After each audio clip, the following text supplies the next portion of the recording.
dizer, isso é o que eu quero, isso é belo. Não!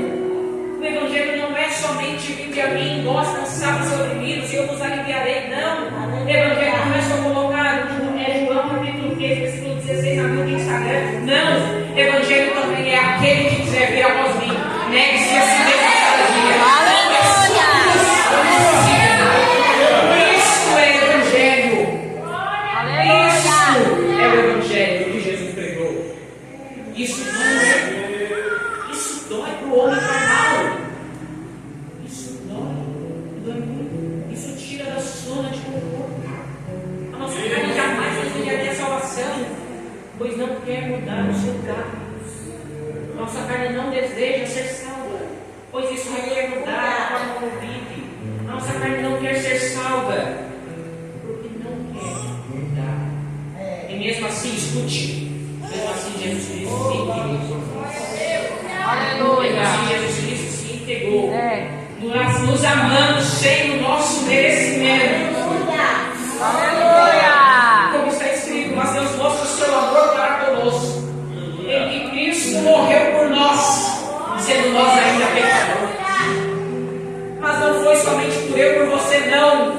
Foi por todo o mundo. Foi por todas as pessoas que Jesus morreu. 1 João capítulo 2, versículo 2 ensina: porque Ele é a propiciação pelos nossos pecados, mas não somente pelos nossos, mas pelos sem o nosso merecimento, sem o merecimento de ninguém. Ele não ama só você que está aqui bonitinho na igreja. Ele ama também o que está aqui sim. Ele ama você que está. Só que Ele quer mudança. Só que Ele quer que a pessoa lembre dos seus atos. Isso dói. E dói.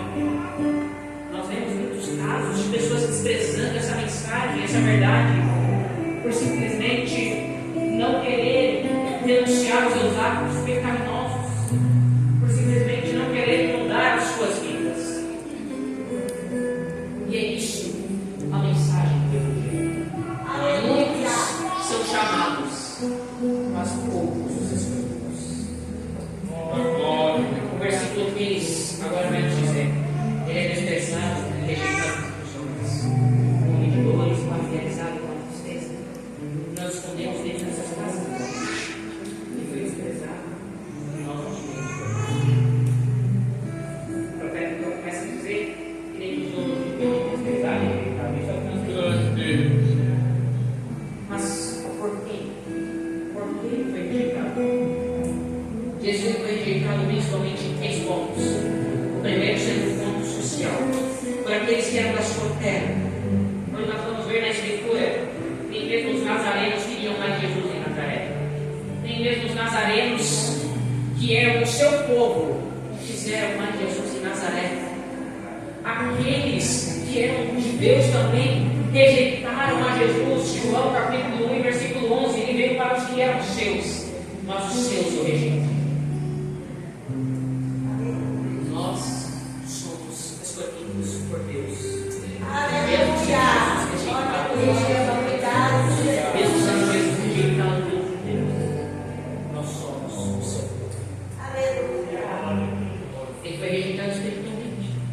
Os fariseus negaram sua mensagem, trataram ele como blasfemo, como nós vamos ver no episódio de João capítulo número 8, onde após Jesus anunciar no versículo 58: antes que Abraão existisse, eu sou. Os fariseus vão pegar pedras, vão a multidão e vão tentar apedrejar Jesus. Só que a Escritura nos diz: mas ele desviou-se, pois ainda não era chegado a sua hora. Ele foi desprezado, ele foi tratado como um maldito, como anátema, pois se fez igual a Deus. E por isso ele foi rejeitado, ele foi negado dentro dos homens. Ele foi rejeitado pela sua teologia. A religião negou a Jesus Cristo. Os fariseus negaram a Jesus Cristo. As sinagogas rejeitaram a Jesus Cristo. Como está escrito, essa mensagem é muito pesada. Quem pode aguentar? João capítulo de número 6. Mas a Escritura também vai nos falar nesse mesmo capítulo 6, que depois que esse saíram, Jesus olhou para 12 e disse: não quereis vós ir também? Só quiseram todos chamados Simão Pedro e disse: para quem nós iremos, se só tu tens as palavras de vida? No meio disso tudo havia 12 filhos, 12 escolhidos de Ana. O profeta Isaías também destaca o sofrimento dele na cruz do Calvário. A cruz era feita para humilhar, a cruz era feita para torturar, para Roma poder olhar para o crucificado e dizer: sou eu que mando em você, para poder olhar para o povo e dizer: me obedece agora, ou senão você vai parar que nem esse. Era isso que a cruz servia. Era um método doloroso, um método lento. Só que Deus, ele pegou Roma e disse: então você acha que isso vai servir para a tua glória? Eu vou usar isso para a manifestação do meu. Deus pegou o que é loucura para os homens e fez disso a manifestação da sua. Como alguém sem valor, crucificado era tratado. Não é a cor que Isaías vai usar a palavra bazar nesse versículo. A palavra bazar significa, no hebraico, sem valor. Deus usou esse propósito para o cumprimento dos seus planos. Deus usou a cruz para o cumprimento daquilo que já estava preparado no dia anterior. Cristo se chama dono de dores, pois conheceu o que ser humano. A não por cima. Ele todo mundo caído. Ele todo mundo caído como um mundo. Ele entrou em um mundo que estava cheio de pecado. Parece que ele selvagem, Romanos capítulo 1, versículo 3. Deus não veio para flutuar sobre o mundo, observando. Ele experimentou tudo menos de pecado. Obrigado, seja angústia. Tudo que nós sentimos, Jesus experimentou. Tudo que nós sentimos, Jesus também sentiu, mas ele era plenamente homem e plenamente Deus. Não é a coisa que é escrito, pois não temos um sumo sacerdote que não possa se compadecer de nós. Nós temos um semelhante a nós que tudo tem. Lembra quando Adão caiu no jardim do Éden? Lembra que Deus chegou para Adão e disse: Adão, onde tu estás? Lembra? E não estava perguntando isso, pois não sabia onde Adão estava. Não, Deus sabia muito bem onde Adão estava. Mas sabe o que Deus estava falando? Adão, eu não te vejo mais. O que aconteceu hoje? O que você fez, Adão? E quando Adão confessou o pecado, colocando a colher e ela depois colocando na serpente, Deus, ele vai olhar e falar: pois da semente desta mulher surgirá uma que vai pisar na cabeça da serpente, e essa serpente vai lhe ferir. Aí Deus olha para Adão e diz: então você pecou, tudo bem, mas agora você vai ficar fora da minha presença. Só que escuta aqui, Adão, eu tenho um plano, e esse plano não é plano dele. Eu sabia que tu ia pecar, e mesmo assim eu te deixei pecar, porque tu é livre, Adão. Mesmo assim eu te deixei, eu te criei. Só que agora tem um Cordeiro de Deus que já foi criado antes que houvesse ar, antes que houvesse céus e terra. Ele já estava preparado. A cruz não foi plano B, a cruz sempre foi o primeiro plano de Deus. A cruz nunca foi algo que Deus preparou depois que viu Adão pecar. A cruz sempre foi o primeiro plano de Deus.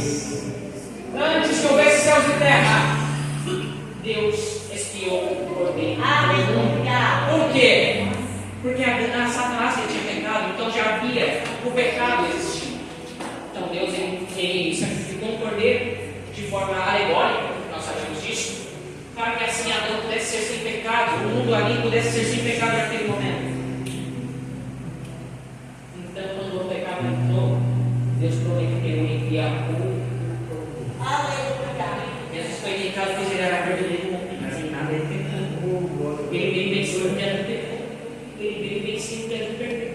Ele veio fazer o que Adão não pode. Ele veio restituir o que Adão destruiu. Adão perdeu o jardim. em um mundo perfeito e sem pecado.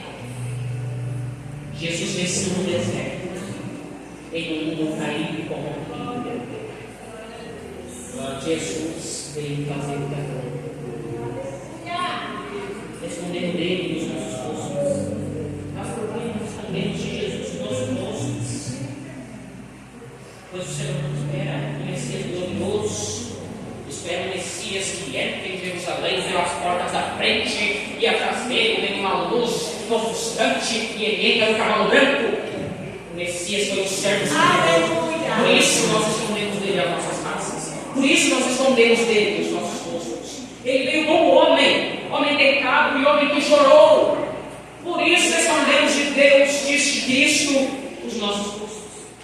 Nós julgamos o seu sofrimento como fracasso, julgamos o seu choro como falha, mas tudo isso fazia parte dos planos de Deus. Tudo isso fazia parte dos planos eternos. Ele foi verdadeiramente tentado, mas sua santa natureza impedia que esse pecado concedesse, que essa tentação concedesse o pecado dentro de Deus, dentro de Cristo. Cristo é plenamente santo, Cristo é plenamente perfeito. Nunca houve pecado. E por isso ele veio que tomar a nossa condenação. Por isso que ele foi que tomar o castigo que era nosso. Porque ele era santo, porque ele era sem pecado. Por isso que ele veio tomar o que era nosso. Ele veio tomar sobre si a nossa condenação. Ele veio tomar sobre si a nossa. Não há ninguém aqui que seja bom. E isso, eu me incluo nisso. Pois está escrito: não há nenhum bom, nenhum sequer. Não há nenhum justo, nenhum sequer. Não há ninguém que possa ver, nenhum busca Deus, nenhum sequer. Como nos caminhos de Deus. Somente Ele. Hoje, nossa natureza é totalmente corrompida pelo pecado. Nós não podemos perdoar os nossos próprios pecados. Jamais poderemos perdoar os nossos próprios pecados por causa da nossa natureza corrompida pelo pecado. Mas então Deus enviou um homem que não tinha pecado. E ele tomou sobre si os nossos, pois está escrito: aquele que não conheceu o pecado, assim mesmo fez pecado por nós. Pela morte de um justo, nós que somos injustos, pela morte de um que não tinha pecado, nós que somos cheios e repletos de pecado, vivemos. Versículos 4 e versículo 5. Certamente Ele suportou nossas dores, carregou nossas tristezas. Contudo, nós não consideramos afligido, ferido de Deus e afligido. Porém, Ele foi ferido por nossas transgressões, e desligado por nossas iniquidades. O castigo de nossa paz estará sobre Ele, e pelos ações do perigo nós somos salvos. O que significa Ele ter carregado sobre si as nossas dores? Significa que Ele carregou tudo aquilo que nós possamos passar. Ele carregou sobre si as nossas dores físicas e as nossas dores mentais. Aleluia! Não é mais necessário que nós venhamos nos submeter a castigos físicos para agradar a Deus. Não é mais necessário que nós venhamos pagar penitências para agradar a Deus. Não é mais necessário que nós venhamos caminhar quilômetros de joelhos para agradar a Deus. Pois Cristo Jesus já carregou as nossas dores. Aleluia! Não é necessário nos submeter a castigos. Aleluia, Jesus. Nossas penitências em linguagem popular, nada pode fazer. Não adianta você fazer trilhas em nome de Deus, porque nada vai adiantar para a remissão dos seus pecados, pois somente o sangue pode fazer. Pois sem derramamento do sangue não há Deus. Pois isso não mudaria nada. Você caminhar quilômetros de joelhos, carregando uma cruz nas suas costas, não vai mudar nada. Não vai mudar nada. Você não é salvo por suas obras. Você não é salvo pelo que você faz. Você não é salvo pelo que você é. Você é salvo pelo que Jesus Cristo fez na cruz. Você não é salvo pelo que você pode fazer. Pois está escrito, Isaías capítulo de número 64, versículo de número 6. Porque as nossas obras de justiça são como cacos de imundícia. Nada que nós façamos pode nos garantir a salvação. Nós somos salvos somente pela graça de Deus mediante a fé em Jesus